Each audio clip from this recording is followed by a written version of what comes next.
con un saludo le damos la bienvenida a este nuevo encuentro a todos los estudiantes del 11º grado del preuniversitario y del segundo año de la educación técnica y profesional. Lo hacemos extensivo también a todos los profesores y familiares que compartirán con nosotros este momento de aprendizajes y saberes. En la clase anterior, como ustedes recordarán, concluimos con el estudio de la obra martiana. En el día de hoy ya estamos en condiciones entonces de hacer un resumen de todos los contenidos abordados desde el inicio del curso, por lo que el asunto de la clase será resumen de los contenidos abordados en el grado.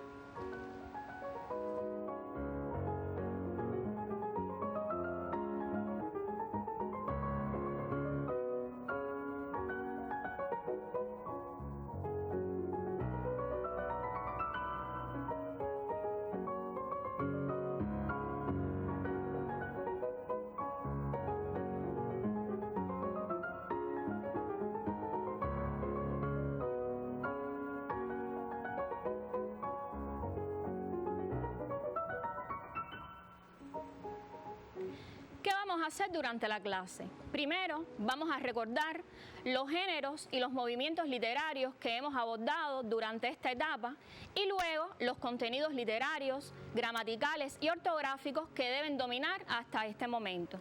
Ya podemos comenzar entonces recordando los movimientos literarios. En la primera mitad del siglo XIX surge un nuevo movimiento artístico, el romanticismo, que comienza a formarse con una nueva forma de pensar y de expresarse artísticamente, que se caracterizó además por rebelarse contra las normas artísticas y el rigor formal del neoclasicismo, movimiento que le antecedió. El romanticismo se caracterizó fundamentalmente por la libertad en la creación literaria, reflejando el desencanto y la insatisfacción del hombre ante el incontenible auge de la burguesía. A partir del triunfo de las revoluciones burguesas y el rápido avance del capitalismo, el artista deja esa actitud idealista y subjetiva y comienza a reflejar en su obra una actitud realista, donde reproduce fielmente caracteres típicos en circunstancias típicas. Hacia finales del siglo XIX y principios del XX, bajo una marcada influencia europea, especialmente en la poesía, surge un nuevo movimiento con una creación literaria original y novedosa, el modernismo. Entre el realismo y el modernismo estudiaron una nueva poesía que aparece en la segunda mitad del siglo XIX. Lo más importante es tener presentes que el arte, de forma general, y la literatura en lo particular, reflejaron en sus creaciones el contexto histórico, político y social de cada época. Como parte de estos movimientos y tendencias, estudiaron obras de los diferentes géneros. De ahí la importancia de poder relacionar cada autor y obra de las estudiadas con los distintos géneros y movimientos literarios.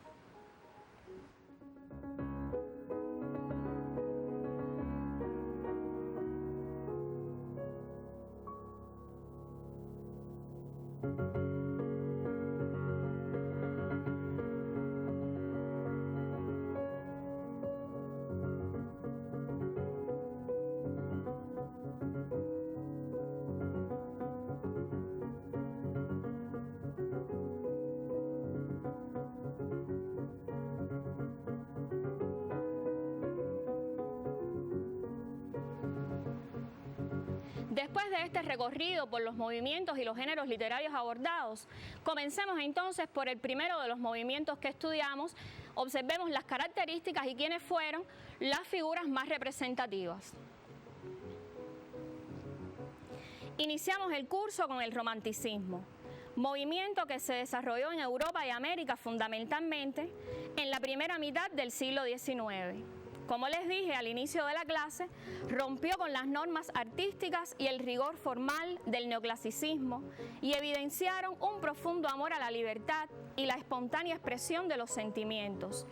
Además, como pueden observar en pantalla, el resto de las características que tiene este movimiento.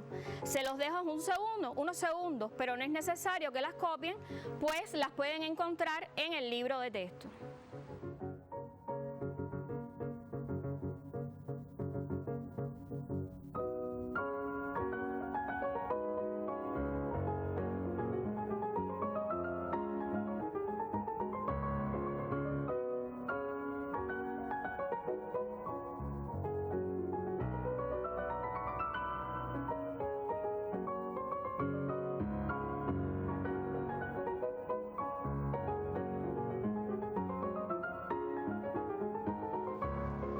Observemos a continuación quiénes fueron los principales exponentes y algunas de sus obras.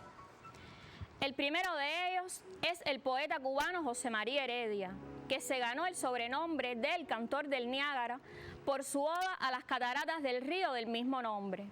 Recuerden que oda es una composición poética de carácter solemne y tono elevado. Además, su contenido transmite sentimientos exaltados y las reflexiones del poeta. En este poema nos ofrece la identificación con las cataratas, el recuerdo de su adorada patria y el sentimiento de soledad del desterrado, para lo cual ha empleado variedad de recursos expresivos que le imprimen gran belleza al lenguaje poético y un variado ritmo, como resultado del arrebato emocional que le produce la contemplación de la naturaleza. El otro poeta es el español Gustavo Adolfo Bécquer, que en su rima 4 expresa la inmortalidad de la poesía. El hombre podrá dejar de existir, pero siempre habrá poesía, verso que reitera en algunas de sus estrofas. Y por último, estudiaron al escritor norteamericano Edgar Allan Poe con el cuento El corazón acusador. Este autor nos muestra la maestría en la creación del cuento de terror y de misterio. Presenta además rasgos racionales y realistas como la precisión y objetividad en la descripción de la alucinación que padece el protagonista, que éstas anuncian un nuevo movimiento, el realismo. Lo fundamental de estos autores, además de disfrutar de sus obras, es poder argumentar por qué pertenecen al romanticismo como movimiento artístico literario, y para eso tienen que tener en cuenta las características presentadas anteriormente.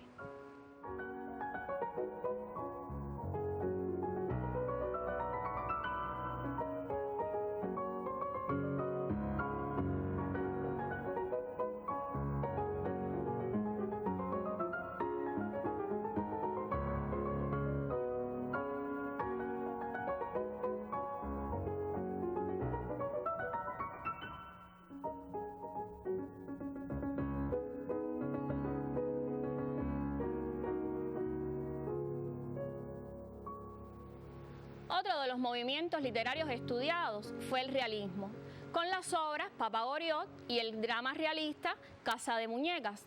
Veamos entonces qué características presenta este movimiento. En sus obras se refleja la realidad de la época, se expone la lucha del hombre por la adquisición de fortuna y poderío como uno de los males de esa sociedad, y nos presentan personajes típicos en situaciones típicas. Estas características también aparecen en el libro de texto. Les doy unos segundos para que puedan tomar nota.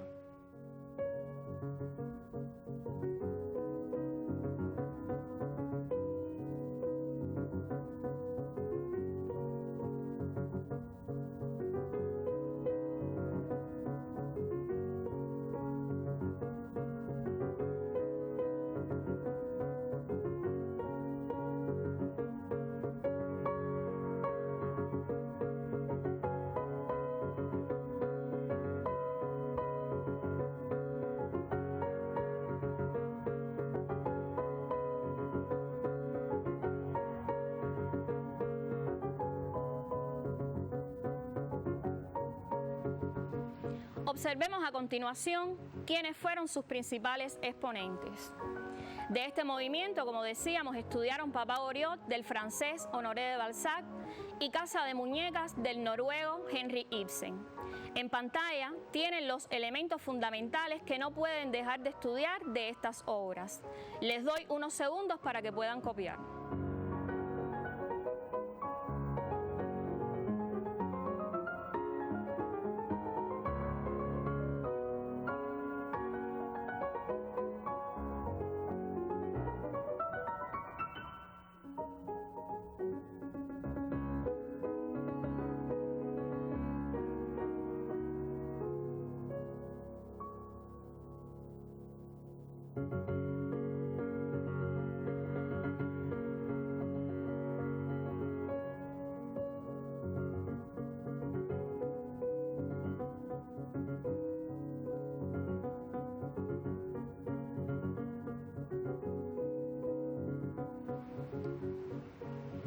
En la siguiente imagen les doy algunas ideas que deben conocer para poder argumentar posteriormente con ejemplos de cada una de las obras.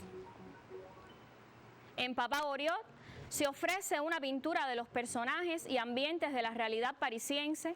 Mediante ellos se critican los males de esa sociedad y la importancia que se le concede al valor del dinero.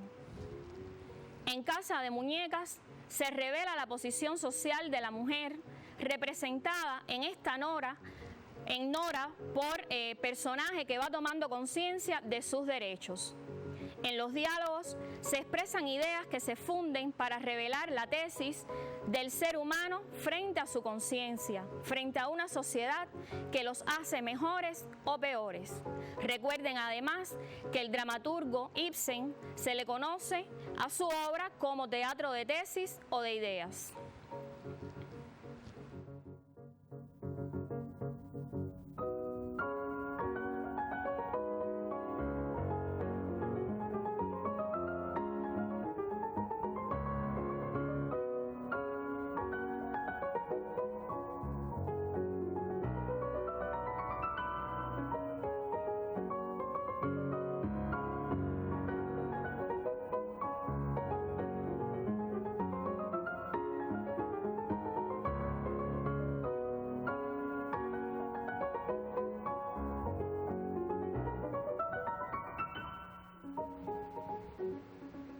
Después del realismo, estudiaron una nueva poesía representada fundamentalmente por el poeta norteamericano Walt Whitman.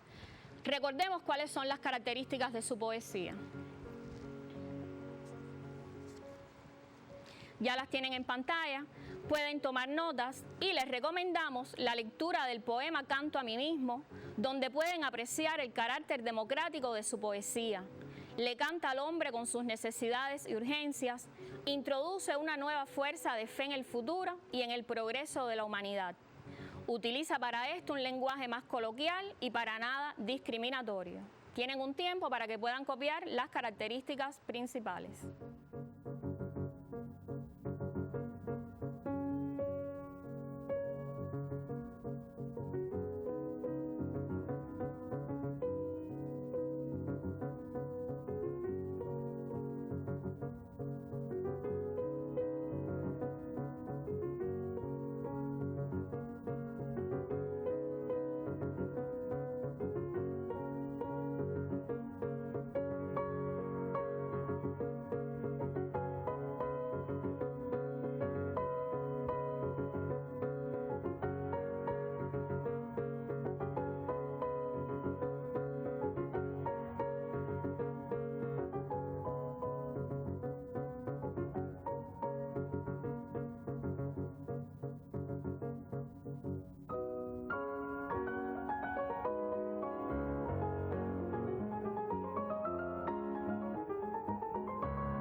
Estudiaron un movimiento que se caracterizó por la perfección de la forma, los efectos deslumbrantes, el empleo de colores y de símbolos de gran elegancia plástica y la alusión a personajes o lugares lejanos o desconocidos.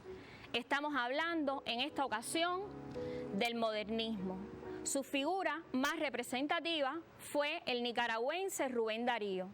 Para su sistematización, les recomendamos de su poemario Azul, Walt Whitman, de prosas profanas, Sonatina, y de cantos de vida y esperanza, Los Cisnes. Les insisto que lo primero es disfrutar de su lectura y luego poder argumentar cómo se aprecian en estos poemas las características de este movimiento.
Y cerramos el estudio de los contenidos literarios con la obra martiana. Recordemos entonces qué debemos recordar de lo estudiado.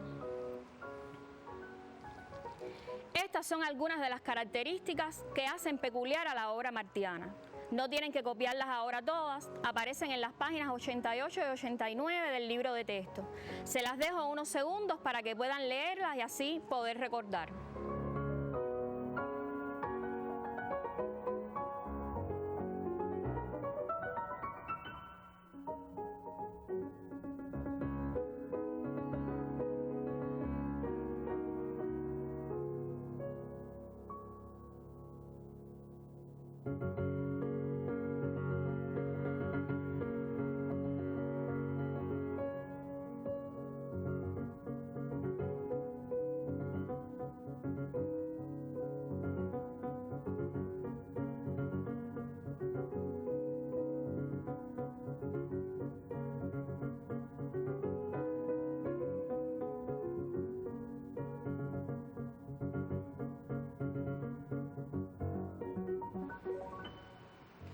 Observemos a continuación las ideas esenciales de 3 poemas que forman parte de poemarios diferentes: Rosilla Nueva, del Ismaelillo, Hierro, de Versos Libres, y el poema 45, o Sueño con claustros de mármol, de versos sencillos.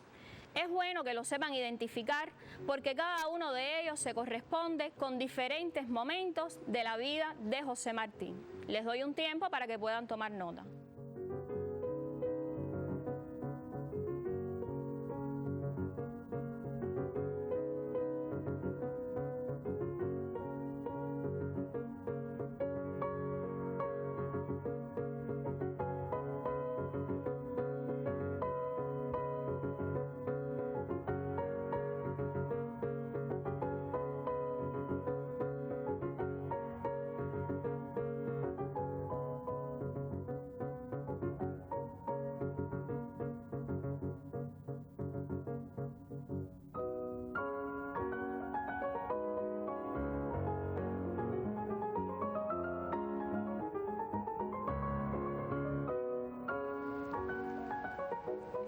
Ahora, por la importancia que tienen para la literatura, para la historia de Cuba y el futuro de nuestro continente, les recomiendo la lectura de los epígrafes que pueden observar en la imagen y resumir las ideas esenciales de lo que ahí aparece. Recuerden que aunque aparezcan en ese orden en el libro de texto, el ensayo Nuestra América aparece publicado en enero de 1891 y el discurso Los Pinos Nuevos lo pronuncia el 27 de noviembre de ese mismo año.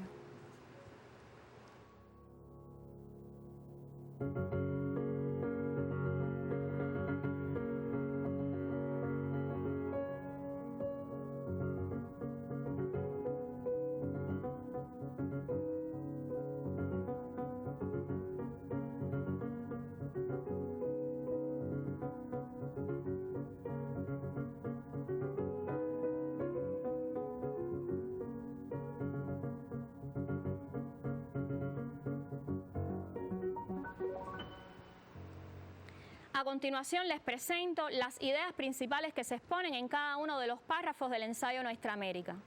Ustedes las van a copiar o les van a tirar fotos y como actividad independiente van a buscar aquellas expresiones que demuestren esas ideas. Les doy un tiempo para que puedan copiar.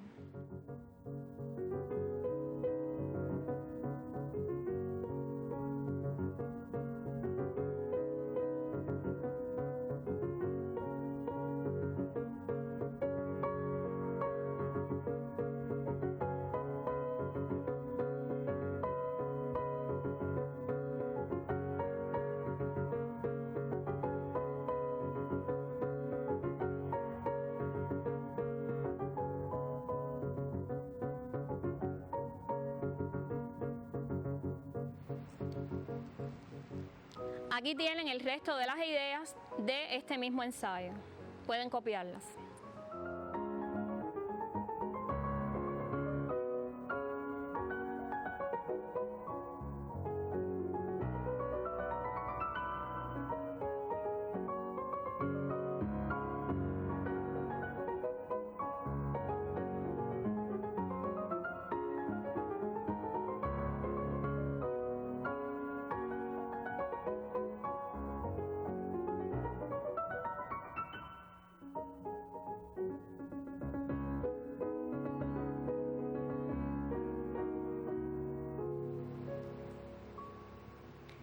Con el discurso Los Pinos Nuevos vamos a realizar una actividad diferente. Yo les doy las ideas desordenadas y ustedes, una vez que hayan leído el texto, las ordenarán. Cuando estén realizando este ejercicio, se percatarán que hay más párrafos que ideas. Es porque una misma idea se desarrolla en 2 párrafos continuos.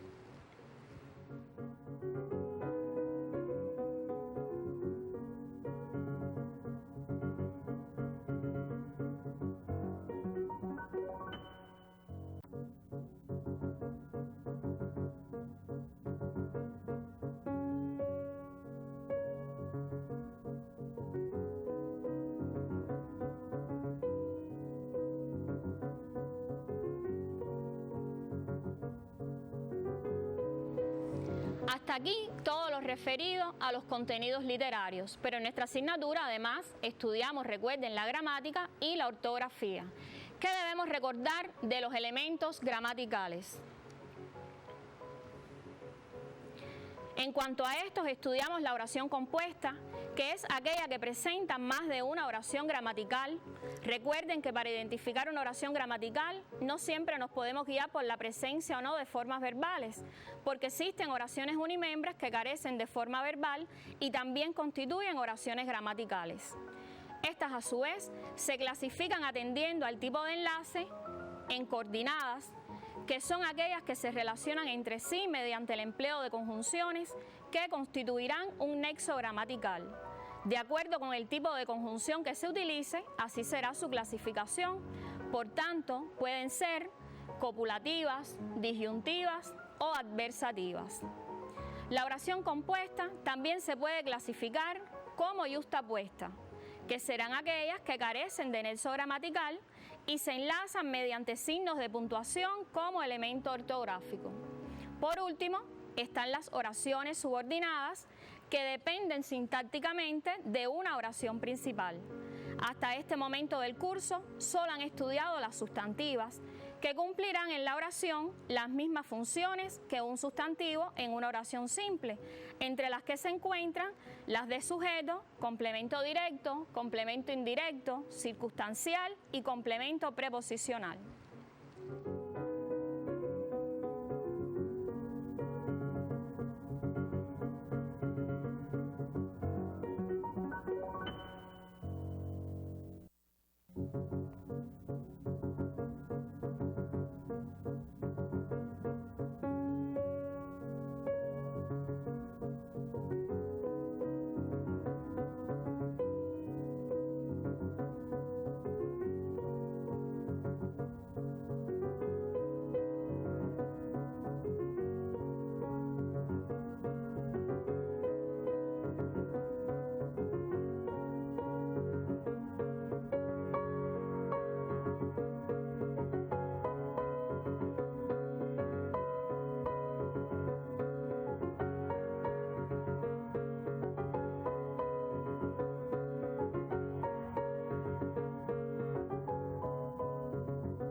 Como pueden observar en pantalla, ya les presentamos los contenidos ortográficos que deben dominar hasta ahora. Entre ellos se encuentran el empleo de los grafemas S, C, Z, X, B, V, G, J, Y, Y, en homófonos, parónimos y palabras no sujetas a regla. Estos contenidos no son nuevos para ustedes, puesto que desde los grados iniciales se trabaja con la ortografía y sus normas. Debajo pueden observar dónde pueden ejercitar este contenido en el cuaderno de ortografía en los capítulos 1, 2 y 3. Les doy un tiempo para que puedan copiar y orientarse posteriormente.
Hasta aquí hemos hecho un resumen de todos los contenidos que ustedes deben dominar desde que se inició el curso hasta este momento. Recuerden que les dejaba como actividad independiente volver a leer el discurso Los Pinos Nuevos y el ensayo Nuestra América para poder realizar las actividades que les había orientado. Por hoy ya me despido. Recuerden que en la próxima clase tendremos el ejercicio de autoevaluación para el cual deben prepararse. Nos vemos en un próximo encuentro.